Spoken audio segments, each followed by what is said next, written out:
Good afternoon and welcome to another edition of Vibz N Values on True Talk Radio 98.5 FM, the space where we talk purpose, wellness, identity, and the issues shaping young people across Sierra Leone. I'm your host, Anne-Marie Ibiobor, and today we're taking on a conversation that continues to grow across the country. Women in sports in Sierra Leone, breaking barriers while staying healthy and strong. More women are stepping into athletics, fitness, coaching, and sports leadership. They are challenging expectations, creating space, and showing that strength and discipline are not limited by gender. But even with this progress, many still face barriers from cultural pressure to limited access to proper training and health support. This afternoon, we're unpacking the realities, the challenges, and the way forward. And joining me is someone whose work speaks directly to this. She's also someone very close to me. She's my cousin, someone that I grew up with and is now a certified sports therapist and rehabilitationist specialist, dedicated to helping athletes, especially young women, stay healthy and strong. Our guest today is Shade Cowan. Shade, please say hello to the Vibz N Values followers. So, to start off today, Shade, as a sports therapist, how would you describe the current landscape of women in sports in Sierra Leone? The current landscape of women in sports in Sierra Leone is extremely exciting. I would say we're reaching new chapters, especially with the recent revival of the Women's Premier League and the success stories we've gotten from our female national football team, basketball team, and cricket teams. They've gone out there into the national stage and come back with very successful stories.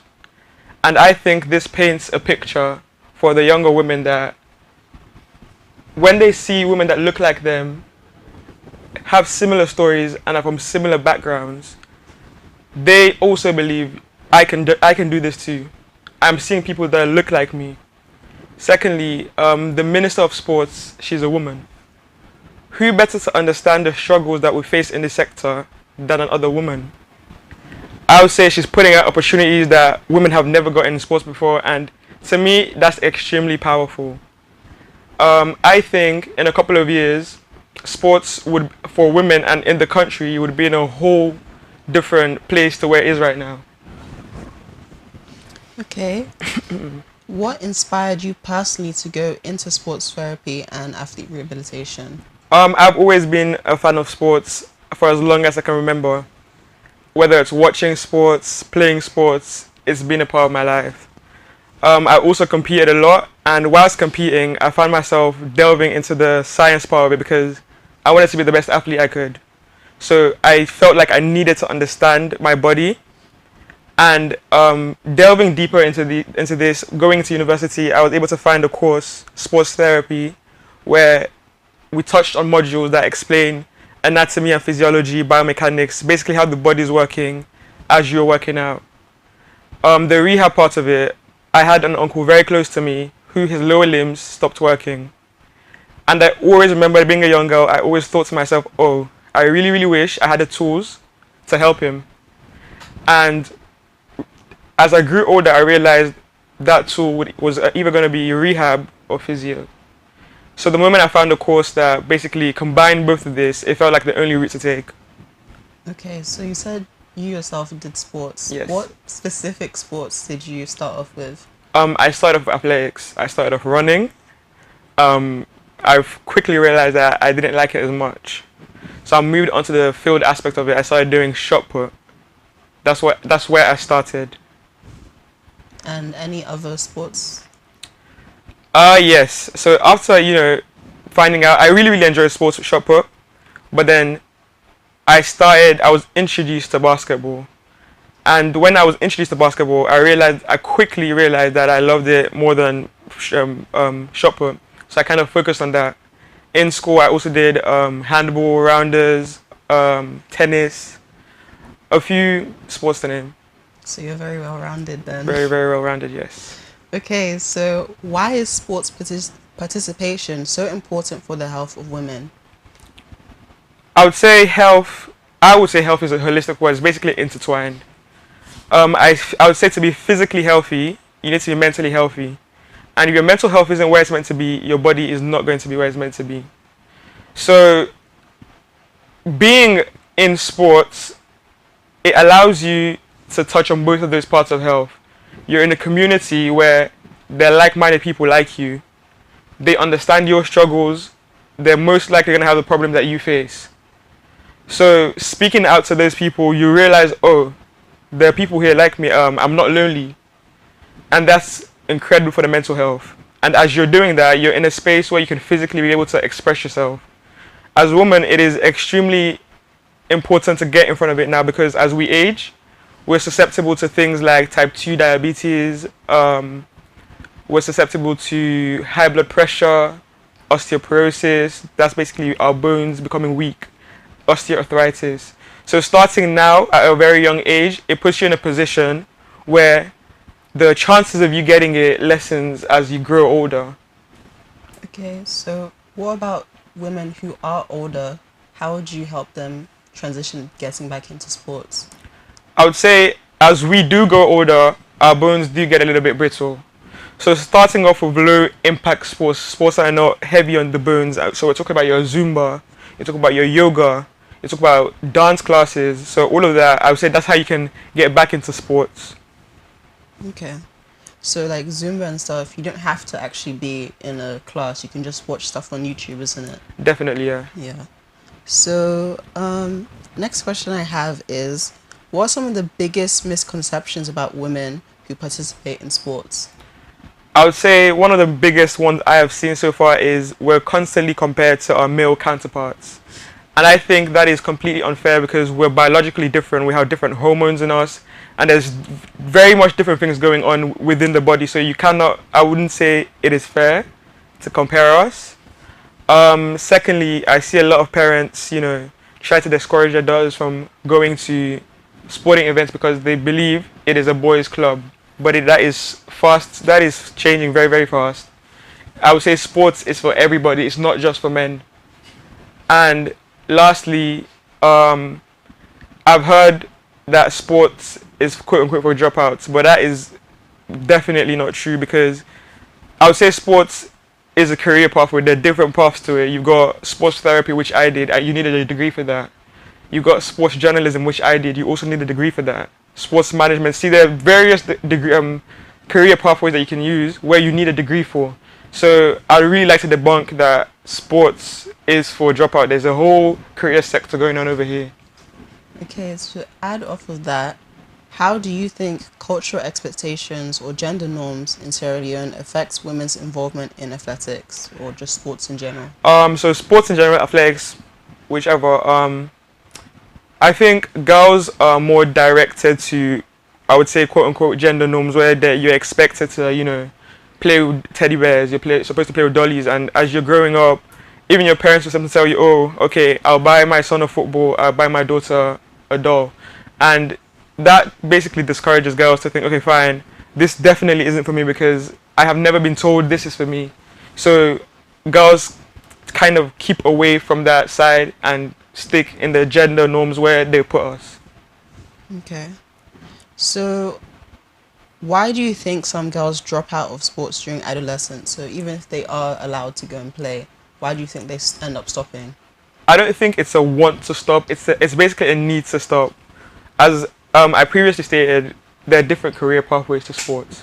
However, I don't think those paths have reached here in Sierra Leone yet. Obviously, as you grow older, you go to university. You're going to university because you want to sustain yourself. You want to be able to sustain your family. And if you're in a sector where you're not getting paid at all, you're not going to want to continue going down that route. you're going to pivot to different careers where you know you're going to get paid. So it kind of becomes an afterthought for most women because there's really nothing going on there, and that's a really big thing that I would say needs to change. Okay. So what does empowerment through sports mean to you? Empowerment through sports. To me, that means giving athletes the tools that are necessary. And by tools, I'm talking about, for example, as I say, I play basketball here and I play basketball in the UK. And one thing that I would say we do not have access to here is an indoor court. So the rainy season period here is quite long. And during that period, I would say I will discourage athletes to not go out there and play on those courts because it's quite slippery. You could injure yourself. And so the season has to stop, the training has to stop.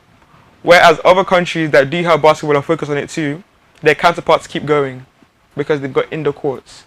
And that is, I would say, extremely unfair to us. And our coaches, they're excellent. However, they're being treated unfairly too because they don't have the tools either. I would say it is extremely important for a coach to be able to understand first aid, be able to pick out when an athlete has a concussion and not put them back in. And I wouldn't say they've been given those tools to be able to, recognize those things. Do you have any stories about needing first aid from playing? Yeah, so during a training session, I was there, playing basketball, and then a girl smacked her head on the floor, and nobody knew what was going on. You could see that she was kind of about to have a concussion. I had to, step in, get some ice there, tell them to stop moving her because it would have been quite detrimental to her, honestly. So if I wasn't there, that means what would have gone wrong? It's been very dangerous. Exactly, because not a lot of people know what to do in that moment. Okay. So Shade, before we go deeper, let's talk about your personal story. So what first drew you into the world of sports? This is gonna sound completely insane, but I had the biggest crush on Usain Bolt, and I thought if I was able to get on the same stages as him, would eventually meet and get married. But obviously that didn't work out. So I actually started doing the sport myself, and I realized that I wanted to do it for myself. I was enjoying doing it, and I wanted to get onto those stages for myself. So yeah. Okay, so Usain Bolt was your biggest motivator. He was. Okay, was there a specific moment in your childhood or teenage years that made you realize sports are going to be a part of my life? Yes. So as I touched on, I used to do shot put. I used to compete nationally. I used to compete for my borough, and there was one point where I had overused my knee, and every time I tried to move, there'll be pain in it. So I had to, stop for a little bit and just rest it. And I remember that those 2 weeks were excruciating. And I just felt in that moment that something had been taken away from me, like a part of me had been taken away from me. And that's when I instantly knew that this is where I wanted to be. And I would constantly be in this sector for the rest of my life. Okay. So, were there any mentors, coaches, or family members who encouraged your interest in sports? Yes. So in my teenage years, so from 11 to about 21, I grew up in the UK, and I lived with my auntie and uncle. My uncle was big on sports, on an active lifestyle, and as a teenager, I can't even lie to you, that is completely annoying because you want to sleep in, you want to be on your phone, and there's someone constantly telling you need to be active, you need to do this, you need to do that. At the time, I just thought, oh my gosh. But as I have grown older and become the person I am today, I am extremely thankful for that. And I would like to say, Mr. David Lavinia, that was my first ever basketball coach. He introduced me to the sport basketball. And so those are the two people that had a very big impact on who I am today in this industry. Okay. So many women in sports face pressure or stereotypes early on. Did you experience any challenges or discouragement when starting out? Yes. So my love for sports started around, I would say, 2008, so I was about 7, and I was still in Sierra Leone at the time. I would say a lot of the adults, a lot of my peers, because it had been drummed into them that sports was for boys, they were also, saying, "Oh, I don't know why you're so interested in this. This is not what you should be doing." So that was for a 7-year-old. So like I was about 7, yeah. That was extremely discouraging, because at the time you feel like you're doing something wrong when there's nothing wrong with going on a different pathway from everybody else. So what was the main pathway in your household? The main pathway was lawyers in my household, but I would say everyone in my house was extremely supportive of me going into sports. They knew that I was never going to law. It was either going to be the army or sports. So you're always like on your own path, basically. I was, yeah. And as you can see, both of the jobs are very active, so I guess I always wanted to be an active person, yeah. Okay, so at what point did your interest shift from participating in sports to understanding the science behind athlete health and performance? So when I was competing, I knew I wanted to be the best version of myself, the best athlete best athlete that could be. So I started doing research. Why does the muscle do this? How can you get the muscle to do this? What happens during this? And I did realize that as I did delve into it further, I was enjoying that side a little bit more compared to the being on the field myself. So I kind of went down that rabbit hole, and I've never been out ever since, and I love it. Okay, so how was the journey? Like, what was the journey like from deciding on this career to receiving your training and qualification? It was exciting. At first, let me not take away from that. It was extremely exciting because this is basically what I wanted to do for a very, very, very long time. However, being a male-dominated field, there were also parts of frustration there, because I wasn't taken as seriously as my male counterparts. Because the moment other athletes saw, oh, it's a female therapist, the first thing they think of, oh, it's a massage. They don't think of the other aspects that I could bring, that my male counterparts bring as well. So that's something that I faced quite a bit of, yeah. Has that been reflected within your business as well? Yes, it has been reflected to my business as well, because when I started my business with Vibz, which is a private sports therapy clinic, I did have people booking, and I also had people booking and asking for happy endings. So I had to, put it out there that we don't do that. So that's the only way it stopped. After that, it did stop. Okay. So how would you tell someone who may be like quite shy and nervous or like afraid that something like that would happen to them? How would you tell them to deal with that? I would say, if you're definitely uncomfortable, the first thing you need to do is get yourself out of the situation. Don't be like, oh, let me know, I'm helping. If you're uncomfortable, get out of the situation instantly. Tell them, I'm uncomfortable to be doing this, and I do not wish to continue giving you a service. Okay. So you can always just deny the service if you feel uncomfortable. And I will definitely advise you to deny the service if you feel uncomfortable. Okay. So sports therapy is still a new field in Sierra Leone. Were there any barriers you had to break to gain acceptance or support?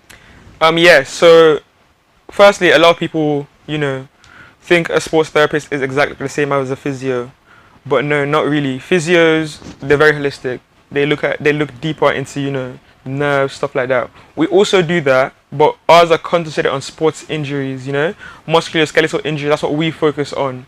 And the concept that a lot of people didn't understand what we do. So they thought the only thing that we did do were massages. So I kind of have to, all the time, go on my page, explain what we do. I try to do that every single day. Try to, bring up a new fact about sports therapy, a new fact about, the type of things we do, the pathway you can take, just so people can understand, like, this is what a sports therapist is, and it's what they do. Because if they don't understand what you do, they're not really going to book it because they don't know what it is. So what other kind of services do you do? Because we know that you do massage. Yeah, so I do taping and strapping, which is basically when an athlete gets injured and you tape and strap the limb to make sure it stays in place and it's not like uncomfortable. I do virtual consultations on things like back pains, arthritis, any little muscle pain that you have, any, skeletal bones that you may feel, I can genuinely deal with it. I prescribe exercises, for things like arthritis that helps to manage the symptoms, lessen the pains that the patients are having. So it doesn't have to specifically be athletes that are booking. No, anyone can book. Okay. So how did your family and community respond to your decision to pursue this profession? As I previously touched on it, my family, I basically told them that I was going to, go a different path from them. As I said, they're all lawyers. I'm from a legal family, but I was able to. They were very accepting and open about me going the path that everyone kind of knew that's the path I was going to take. Okay.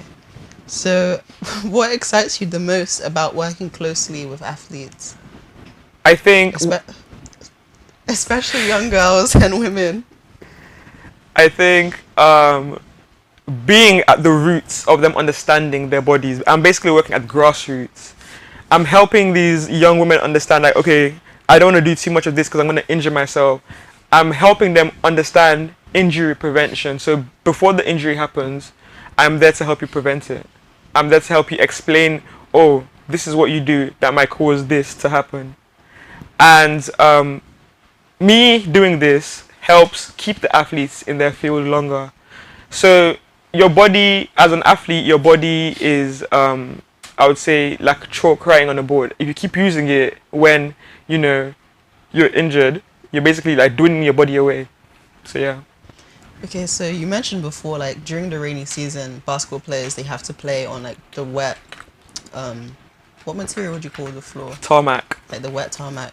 So would you say this like decreases their length of time that they'll be able to play with? Definitely, because when it's slippery, your ankles going all over the place, you're getting strains, you're getting sprains, and sometimes I've seen that these athletes even go and continue to play on top of these injuries.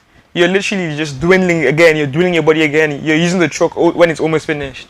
But do you also think the coaches have like an influence on this? Because if the coaches don't know that they or understand that they have a serious injury, they'll just send them to go and play again. Yes, exactly, which is why I was saying the coaches are at a disadvantage because they've not been given those tools. Okay, so if you could speak to your younger self, the girl who first loved sports, what would you tell her? I would tell her that sports is for everyone. Sports is not just for men. Keep going. Don't give up. You got this. Okay. And why does this work matter to you on a personal level? So, when I was competing in shot put, I did have an injury, as I stated. And I think one of the parents at the club that I was competing for, he was a physio. And during this injury, because as I said, I loved doing shot put. I loved sports in general. I genuinely thought, okay, cool, this is it. I'm not gonna be able to do, shop. I'm not gonna be able to do the thing I love anymore. Mm-hmm. But having him there to reassure me, let me know the exercise that I was able to do, and being able to come back a stronger athlete, I know how that made me feel, and I also wanted to be that person for other athletes. Mm-hmm. Okay, so what challenges do female athletes in Sierra Leone face that male athletes rarely experience? One of them being is the pay gap. The pay gap. The pay gap. I mean, you can say that it's in every field, but the pay gap was a big issue. I don't think. Do you remember when we took part in the AfriCell tournament where we did win, but our male counterparts were paid way more than we were? Do you remember the exact figures? No, I don't. But it was compared to what they received and what we received, it was literally miles apart. I'm pretty sure we only got like 2,000 leones. Yeah, and I think they got. Theirs was double digits. Yeah, it was like 10. I think. Yeah. It was more than 10. I'm pretty sure. Well, and we did the same thing. Exactly. Secondly, we don't have enough female coaches. Who better to understand a woman's body than another woman? I think the men will try to coach us the same way that they, coach other men, and it's not going to always work out. So you think the male coaches aren't able to connect on like a personal level? Exactly. Yes, we have the menstrual cycle which we go through, and what happens during that. We have to take extra iron and stuff like that. The men don't really need to do all of that. And obviously we're gonna need more breaks Mm-hmm. during this cycle. And I don't think like male coaches would typically understand that because they're used to just training men. It's go. Okay, so adding on from this, how do you think issues like body shaming or stereotypes affect women's participation in sports? Body shaming for women in sports is a major issue. That's one of the main issues that we do face. So you have people come and watch games and think it is necessary to make comments that are just not needed. And that discourages young women severely because I do remember, again, I went to watch a game and this girl was playing in the match, and a group of people from the audience saw it fit to, go forward and make comments about her body. And genuinely, after that, I never saw her again. Really? Yeah, and that is so sad. She was discouraged from doing the thing she liked because people thought something was funny. Wow. So what would you say to that young girl if you see her, like, how would you encourage her to go back? I would say people are going to laugh. All you have to do is just no, they are. All you have to go down to do is just ignore it because you're way braver than them because you're here. Yeah, you're actually like, You're at the trying. start line. Yes, they're on the bench. So I would say ignore. They're going to laugh, and there's nothing funny. Okay, so have you encountered athletes who are being discouraged from playing because sports are for boys? Yes, I have encountered a few. So there were a few girls that I used to, be a sports therapist for, and they played football. And one of these girls, her dad constantly was like, she had to hide to come and play the sport, and that is so unnecessary. Me personally, if it was like if I was discouraged like that, I really wouldn't, bother because why am I hiding? I'm not doing anything wrong. So, but her, she kept going, she kept playing. But for anyone else, I'd feel like it would be extremely discouraging because I have to do too much to be able to just go and do something that's not wrong. I find it very interesting, especially from like my perspective as someone that has come in to live in Sierra Leone. We all know we have the issues of Kush, Yes. and we have young people just having like nothing to do, so they just turn to this drug. It's very, for me, I just find it strange that they won't encourage people to take on sports as just like, even if it's not something that they're going to do for the rest of their life, it's just something that will get them off the streets. Why don't you think they encourage them to do this instead of just doing nothing at home? Because sports as a sector is not even taken seriously. And we don't even, as I said, we don't have the facilities for these people to use. That's one of the major issues. There's no, where can they, go? So, as you said, in the UK you have, like the YMCA, you have youth like centers where there's a basketball court in there, there's a football field there. There's no access to that really here. So I'd say maybe that's another thing that's also stifling that from happening. So, do you think if like the schools got involved, that could make an impact? Yes, I would say definitely. If there were like competitions out there, parents would say, okay, fine, this is within the school. The school is pushing this out there. So I feel like they'll be more likely to, let their kids, go and take part in these events. But if it's not in school, it has to be after school. And a lot of parents don't like their kids going anywhere that's not where there's no teachers or adults that they trust present. Okay. So, how do you support young women who feel intimidated in male-dominated sports spaces?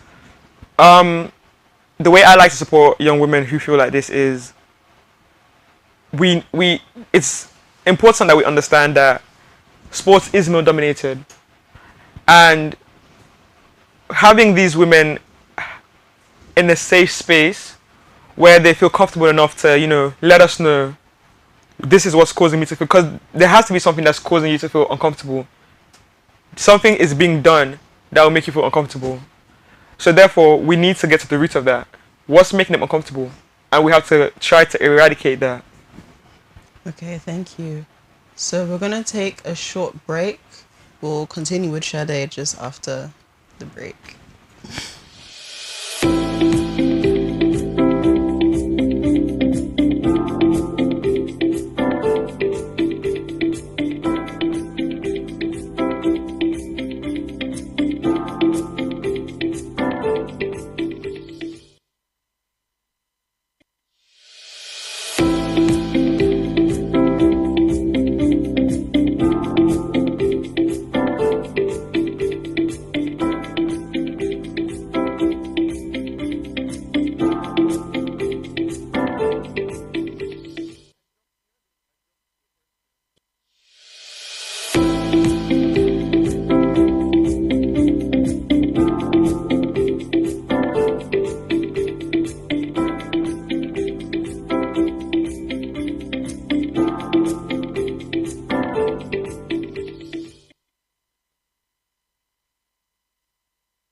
Okay, welcome back to Vibes and Values.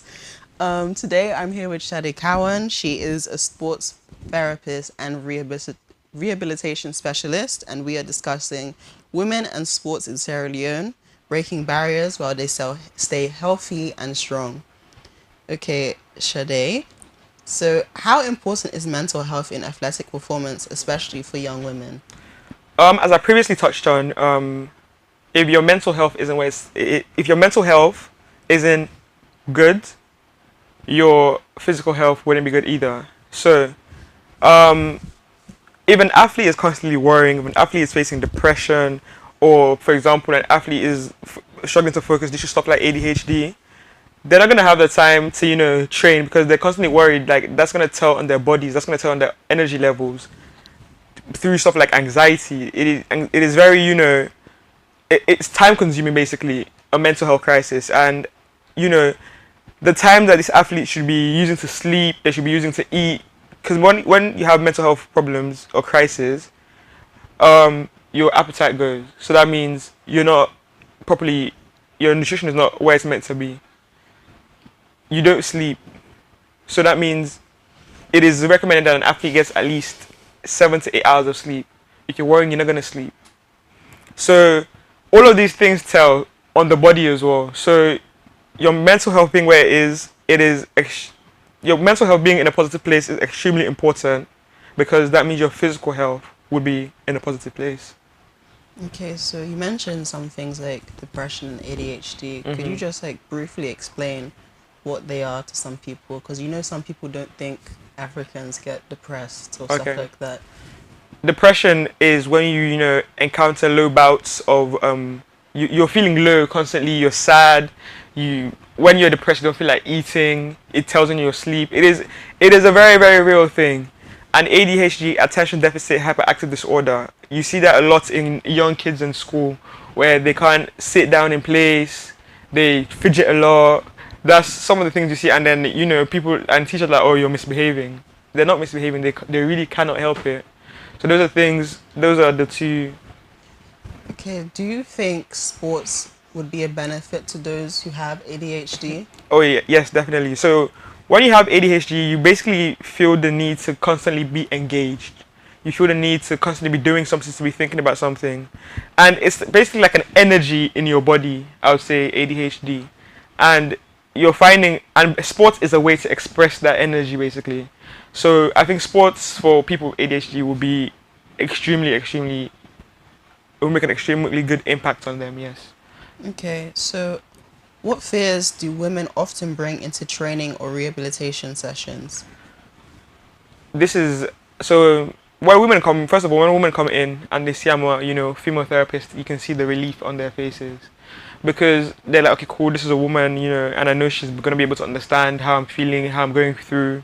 So that's one thing that they come in with already. And it's very, very sad that coming into your rehab session, you're relieved to see another woman, because it is rare. There are not many women in my field. Really? Yes. I believe I'm one of the only sports therapists here. Really? Yes. Wow. So what challenges do female-led or youth-led sports programs face in Sierra Leone? So the lack of funding.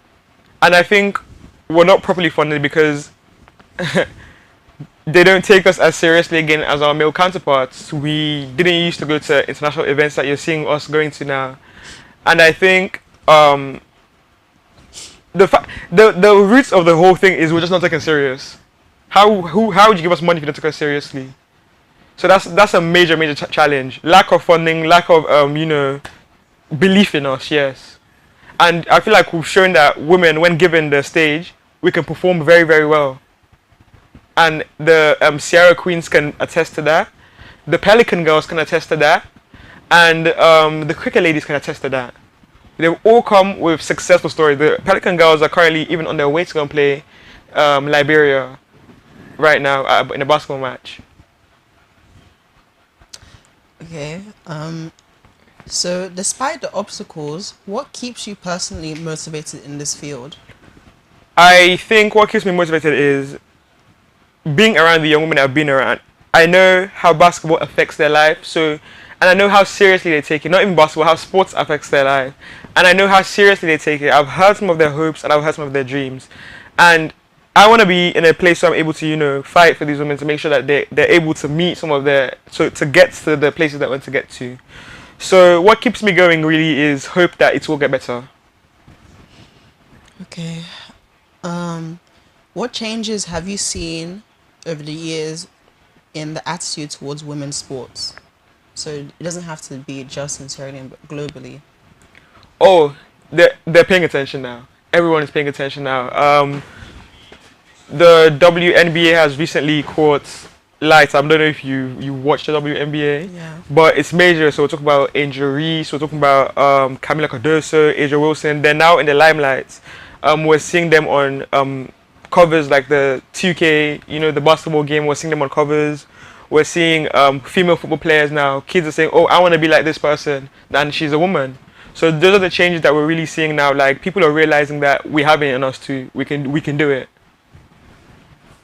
Okay.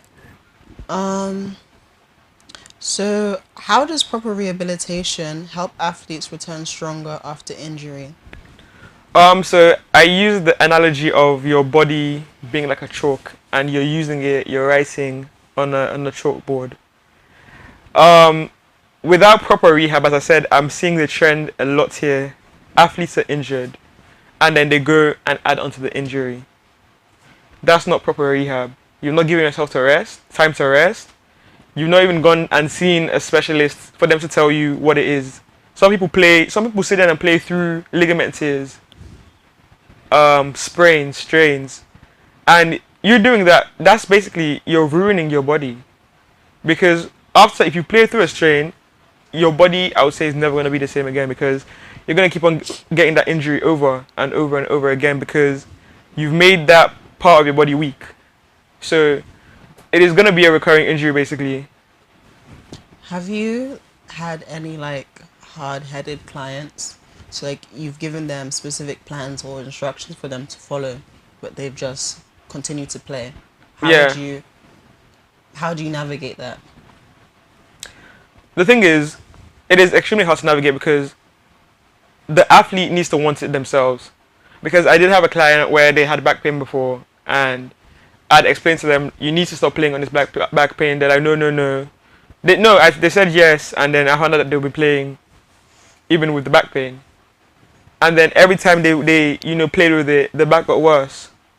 And they realized that the back was getting worse. So the athlete needs, even though I've educated them, explained to them what is going on in the body, the athlete needs to understand that, I want my body to, be healed.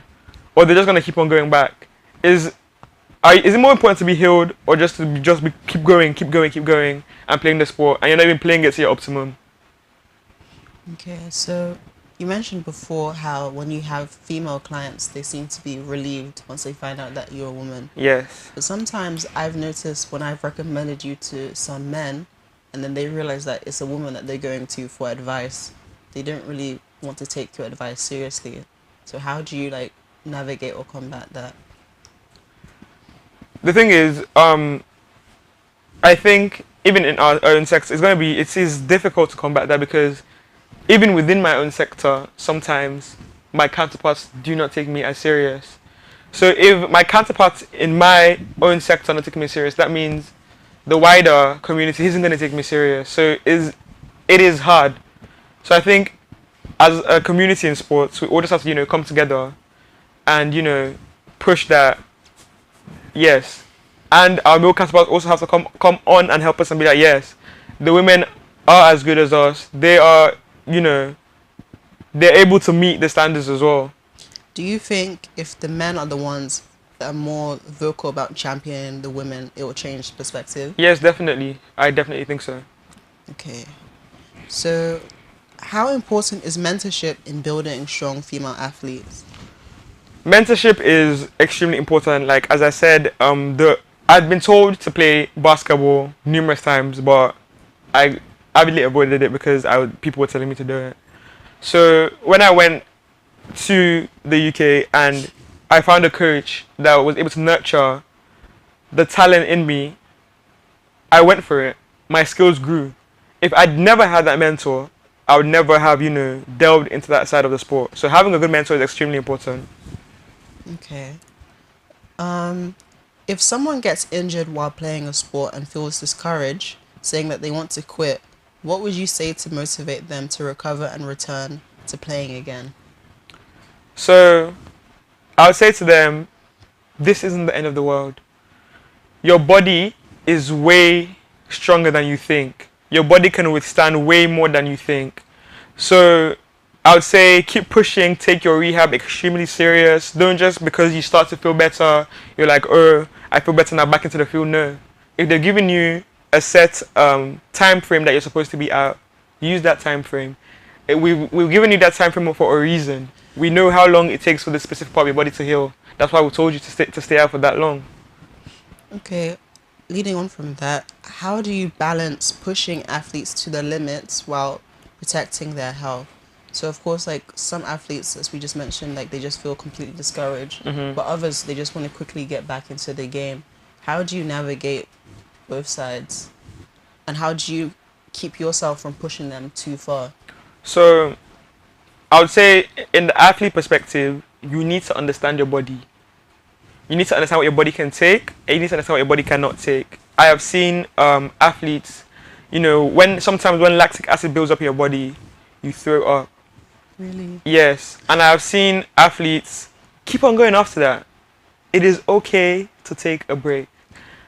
Some people see that as like a sign of I'm doing super great. Like I've thrown up during training. I went hard. So when you throw up, that's basically your body rejecting something.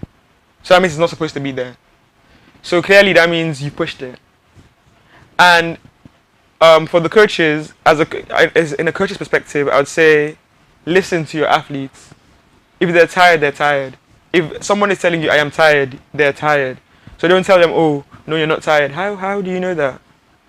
Listen to your athletes is extremely important. Okay, so leading on from that, what basic training mistakes do young female athletes commonly make? So what I've been seeing recently is not even just here, not even just the women, a lot of athletes do not take nutrition seriously. They think, oh, if I eat this much and eat this much junk food and go and train, I train it off. No. Your bones, your tendons, they need some of these nutrients that some of these foods provide that we ask you to eat. And a lot of athletes, they don't value rest. They don't value rest days. They don't value, a break. You need a break. Your body needs to, calm down. Your body needs to revitalize itself. So how can you keep going without a break? It's not possible. Yeah, because I think they see people like LeBron James, Kobe Bryant. They'll see like the quotes that they do like 100 or 1,000 hours of shooting back to back, but they don't understand that they have like the access to the best healthcare in the world. Exactly, yeah. So, you spot on. So, you need access to like these recovery tools to be able to play games like that, in my opinion. If imagine now you don't have that access here, you've thrown up 300 basketballs in the air, and then you've just gone home and now your shoulder's hurting. When LeBron James' shoulders hurts, he has the best of the best looking after him. Okay, so how do you teach safe exercise habits to beginners? So first of all, I'd like to say there are various levels to exercise. You have your your beginner, you have your intermediate, and also you have your the people that do marathons. I would say first of all you need to understand what your limit is, because if you start as if you started as a beginner, right, and then your next step is you want to jump to the extra possible, you're going to injure yourself. So I feel like understanding what you can and cannot do is extremely important as a beginner. If you feel like you cannot push your body to that extent, okay, fine. You can, make the exercise a little bit easier. For example, a push-up. If you just began and you realize, okay, doing a full push-up is very difficult. I'm feeling like my shoulders, like, about to be injured. Drop your knees, drop your knees. That's an easier push-up. So variety is very, very important. Understanding, as I said, what you can and cannot do is extremely, extremely important. Okay, so how should women train differently, or should they even train differently at all? Yes, I would say women should train differently. Um, Training, your nutrition and everything is part of training. So as I've touched on before, women we see our menstrual cycle, and you need more ions than the men do. Strength training is extremely important in women. Men have more muscle mass than women, so increasing your training kind of bridges that gap. So women can typically go longer for endurance based weight training, because and then they need less rest time, whereas men is the complete opposite.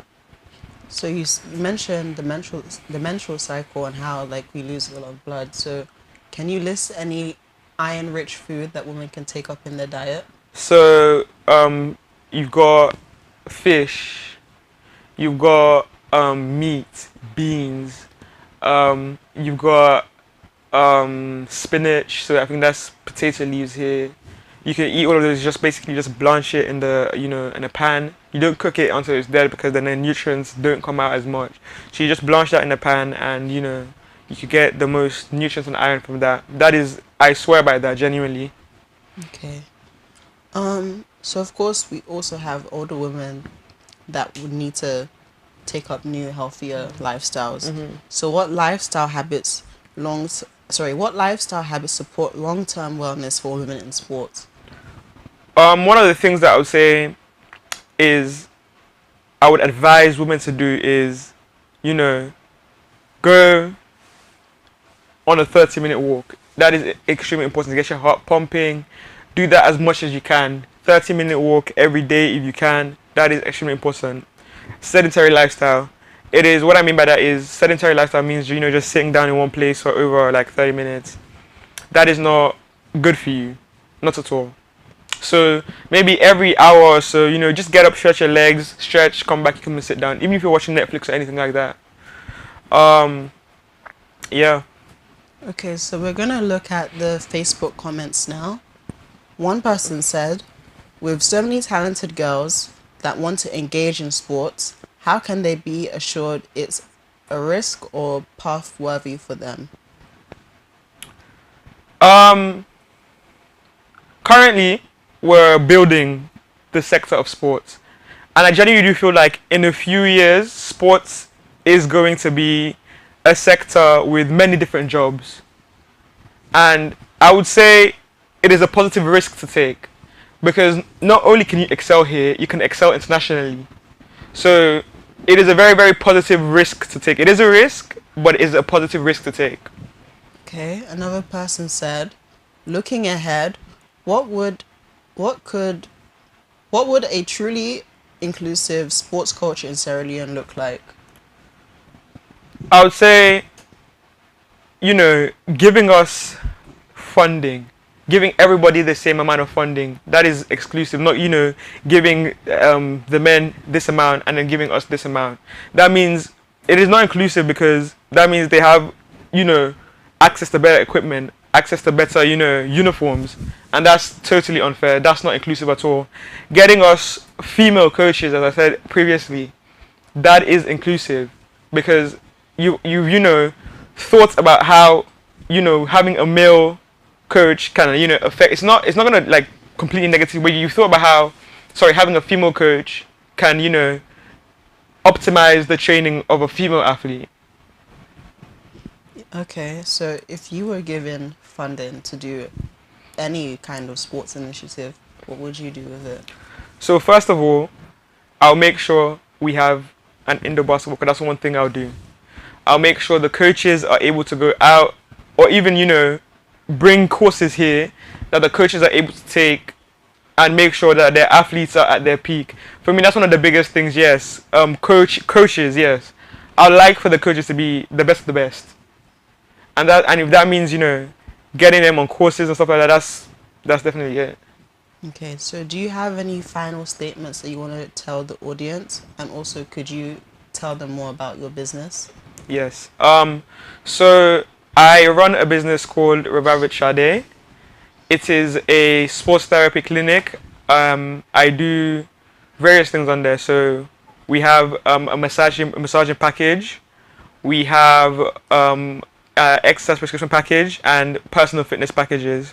You can find us on Instagram at revive_with_Sade. And I'd like to say to everyone out there, if you're interested in sports, start it, go for it.